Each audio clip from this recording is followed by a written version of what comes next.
Hi everybody, I'm Madison, and today I'm going to tell you the do's and don'ts of succulents. Now, I don't really know that much about succulents myself, so I felt like this was a pretty good topic so that everybody could learn something, and maybe some of you more experienced succulent owners can learn something too, and if not, maybe shoot me an email and we could see if maybe we can make the next video a little more informative for you guys. So, to start, we're going to start with a do, because we're going to start with something a little bit positive. So, do buy a jade plant. This is something that I found all over the internet because you know what? Apparently jade plants are good luck. They are vibrant green and they apparently bring good chi, and I'm going to take all the chi I can get, you know? So they've got chubby little round leaves that are super bright green. They're great for gifts, they're great for yourself, they're great to have in your own home, they're great to have everywhere. Apparently that is what I have found, and I really just think that after reading all of this, that someone who was highly interested in succulents, they would want to get themselves a jade plant or a jade plant for someone else. We got lots of holidays. That's our first do.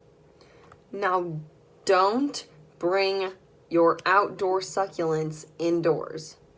This seems like it would be common knowledge, you know, but apparently it's not. So there are outdoor succulents that do better in hot, dry climates, which are not what we keep our houses at, you know?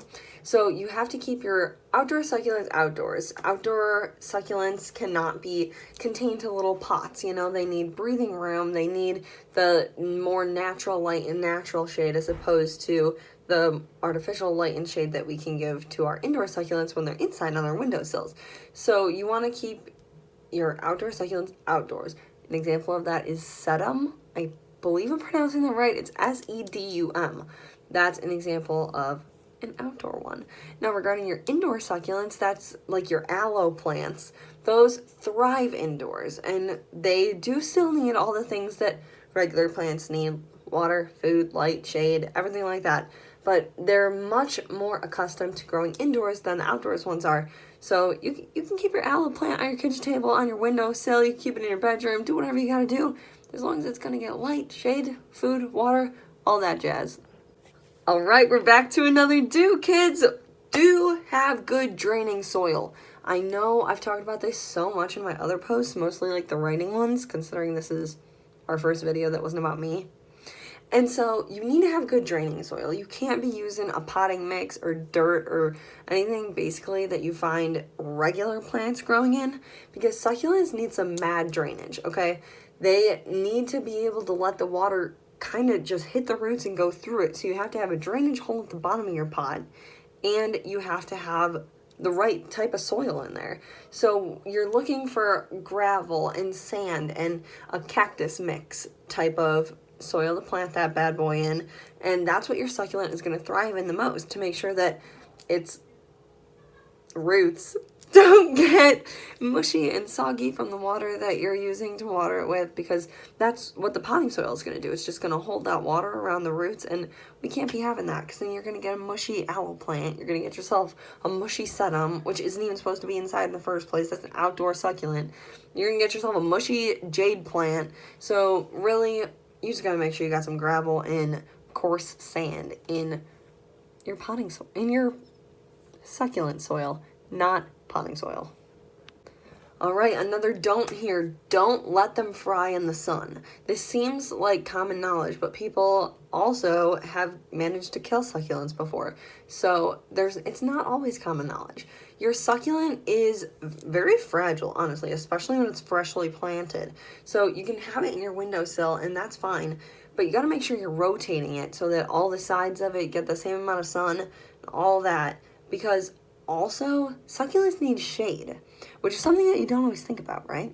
But I have, through my research, been learning that succulents need basically like equal parts sun and shade. And if they get a little more sun than shade, that's fine. You don't want them to have more shade than sun, but you can't be letting them fry, because they will. The sun is a powerful glowing ball of fire.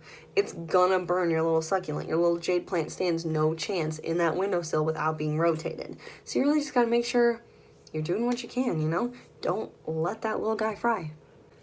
Another do. Do give them a friend. I have absolutely no research to back this up, but I just really feel like everybody needs a friend. You know, the new Taylor Swift song, check out the Lover album. One of her tracks on the album is called It's Nice to Have a Friend. Everybody needs one, even your succulent. So get your jade plant, a little aloe plant, put them next to each other. If you're going outside, get your little sedum plant, another sedum plant to go next to it. Get them a little zebra plant. These succulents, they need each other, you know? Let them help each other out. Give them the friends they're looking for. And I really feel personally like that could help them thrive.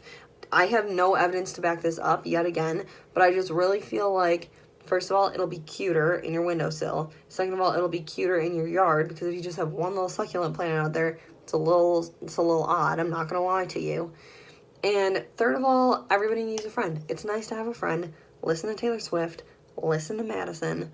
Get your little succulent a friend. And if you've got multiple jade plants, that's multiple good luck. So I just really don't see how this doesn't make the list. Finally, do not forget to both water and feed your succulents. Sounds crazy, right? Because the big thing with succulents is that you don't have to remember to water them. Well, you do, sometimes at least, right? And so they don't have to be watered daily, because that will kill them. That'll make their roots mushy, it'll make their little leaves fall off and everything. It's going to be a disaster. You will kill your succulent by overwatering it. Whereas with other plants, you usually kill them by underwatering it, but like, it's whatever. It's just a unique thing. I don't know. And so you got to make sure that you water your succulents about once a week, they say.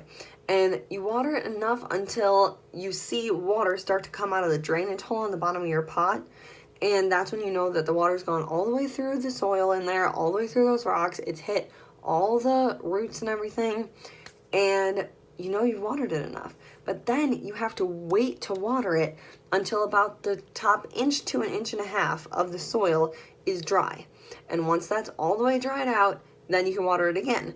And so I say to see how dry it is, as opposed to giving you like a really strict time frame of how often to water it, because maybe in the summer months you're going to need to water it a little more, and maybe in the winter, even though it's the winter and you don't think you have to water it as much, maybe that sun has been on it a lot lately, evaporating the water out of there, and you do have to water it twice a week that week. It totally just depends, and as long as you're paying attention to your succulent, it'll be great. Something else you have to remember, though, is that everybody needs food. We all love food. I've been sipping this little juice box, and I've been eating Reese's Cups, and that's my food. And I just finished my Reese's Cups, so I can't even show that to you. And you need to make sure that in the same way that you feed your succulents, you need to feed them with fertilizer. And really, you only have to fertilize them about once or twice a year. That's what all the research says, because if you give it too much fertilizer, that's also bad. But if you don't give it enough fertilizer, then it can't thrive in like its best way that it could. And so you just really need to know that they need to eat too. So do water your succulents, do feed your succulents, and just figure out when the best time of year to feed your succulents is, depending on which kind of plant that you've got. And that is all that I have for you guys today. So those are our do's and don'ts of succulents. I hope that everybody learned something. I hope that everybody had a fun time, shared a few laughs, enjoyed myself on camera. Once again, I'm Madison, and our last do is read the rest of our blog posts. So go check out You Had Me at Aloe. It's our blog, our succulent blog. It's informational, it's funny, it's got stories, it's got competitions between succulents and dog succulents and sunflowers. Everything that you can imagine. So go check out our blog posts, and me and the other bloggers would love to hear from you guys. So shoot us an email, and we'll hope to talk to you all soon. Bye now.